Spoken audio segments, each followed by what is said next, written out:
sammen. Til gengæld er Rytsi stadigvæk med. Her har vi Sidorova. Vi må konstatere, at endnu har ingen passeret de 4,55. Og sker det ikke, så er det faktisk Ekaterina Stefanidi, der vinder. Som den eneste har hun ingen nedrivninger på 4,45. Så nogen skal altså over de 4,55 for at rive guldet ud af hænderne på grækeren Stefanidi.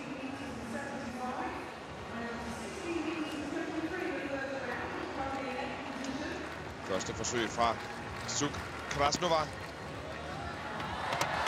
Og så fik vi en over. Den bliver liggende. Og Angelina Suk Krasnova overtager føringen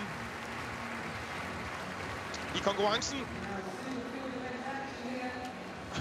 Hun ser ikke helt tilfreds ud med sit forsøg her. Det var godt nok også udmærket, at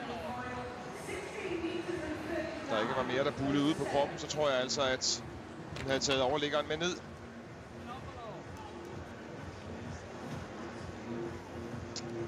Og mens vi sidder og snakker om stangspring, skal vi også